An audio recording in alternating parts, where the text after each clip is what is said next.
વીરપુર પૂજ્ય જલારામ બાપા વિશેનો વિવાદનો મામલો થાળે પડ્યો। વડતાલ સ્વામિનારાયણ સંપ્રદાયના દેવ સ્વરૂપ સ્વામી અને લોહાણા સમાજ વચ્ચે સમજૂતી થઈ। દેવ સ્વરૂપ સ્વામીએ લોહાણા સમાજની માફી માંગી। અનુકૂળતાએ જ્ઞાનપ્રકાશ સ્વામીએ જલારામ મંદિર અને પરિવારની માફી માંગશે। સ્વામીએ પોતાના ફોલોવર્સ વધારવા માટે આ બફાટ કર્યો હતો। વડતાલ ટેમ્પલ બોર્ડ દ્વારા લેખિતમાં અને વિડીયો મારફતે માફી માંગવામાં આવશે। કટ વરિષ્ઠ ઉપપ્રમુખ અખિલ ગુજરાત લોહાણા સમાજ આજરોજ લોહાણા મહાપરિષદના પ્રમુખ શ્રી સતીશભાઈ વિઠલાણીની સૂચના, અખિલ ગુજરાત લોહાણા સમાજના પ્રમુખ શ્રી જીતુભાઈ લાલની સૂચના અને અખિલ સૌરાષ્ટ્ર રઘુવીર સેનાના સુપ્રીમો ભાઈ શ્રી ગિરીશભાઈ કોટેચાની સૂચના અનુસાર આજરોજ વીરપુર મુકામે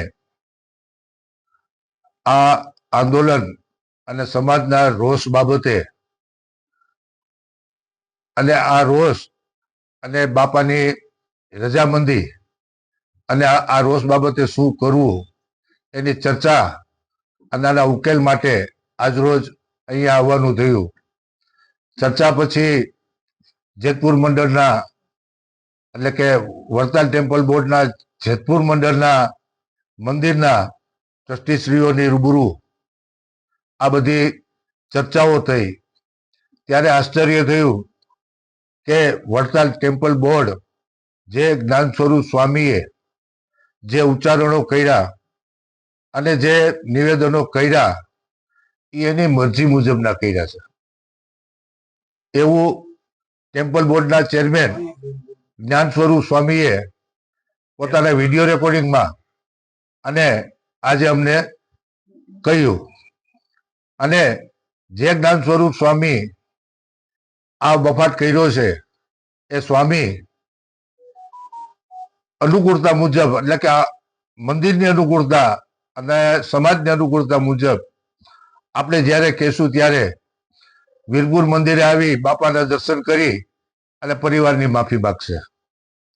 આ વાતની બહુ સ્પષ્ટતા થઈ જતા અને વડતાલ ટેમ્પલ બોર્ડના ચેરમેન શ્રી દેવસ્વામી મહારાજશ્રીએ બહુ સ્પષ્ટ કહ્યું કે અમારા માટે આ શરમજનક ઘટના ઘટી જાય છે અને આ ઘટનામાં અમે સ્વામીશ્રીને પણ ઠપકો આપ્યો છે અને ફરી વખત આવું ન બને એટલે ટેમ્પલ બોર્ડના લેટર પેડ ઉપર અમે આ અંગેની માફી પણ માંગીએ છીએ અને વિડીયોના સ્વરૂપની અંદર પણ અમે જાહેર કરશું।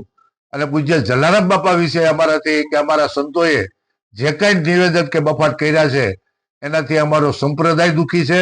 અમારા વડતાલ ટેમ્પલ બોર્ડના તમામ મંદિરોના સંતો મહંતો પણ આ વાતથી દુઃખી છે।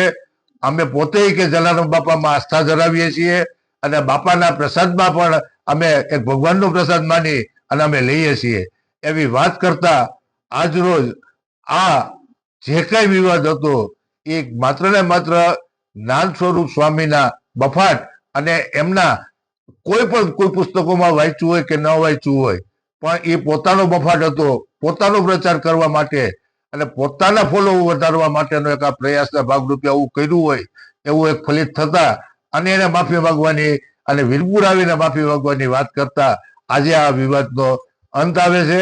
અને જલારામ બાપાના આશીર્વાદથી, જલારામ બાપાના પરિવારના આશીર્વાદથી અને એમની સૂચના અને એમની વાત મુજબ આજે આ વાત પૂરી થતા આ વિવાદને આજથી આપણે આ પૂર્ણ વિરામ કરશું અને જલારામ બાપાનો જયનાથ કરશું। બોલો જલારામ બાપાની જય। અહીંયા વીરપુરની અંદર ખાસ કરીને આ વિશ્વની અંદર નોંધનીય વાત એ છે કે આટલી મોટી ઘટના બન્યા પછી પણ આજે જલારામ બાપાના વીરપુરનો જે પરિવાર છે એ ખાસ કરીને એવું કહે છે કે જો એ હૃદયથી માફી માંગે છે તો બીજા કોઈ વિવાદમાં જે છે એ પડવું નથી ને માફી માંગવી છે।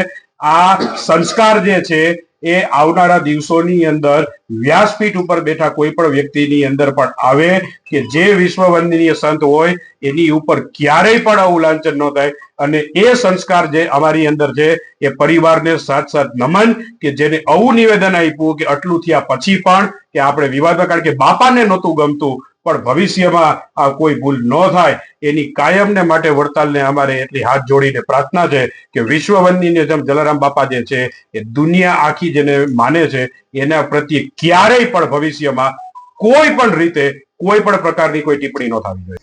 બધા ભક્તોને ભાવથી જય સ્વામિનારાયણ.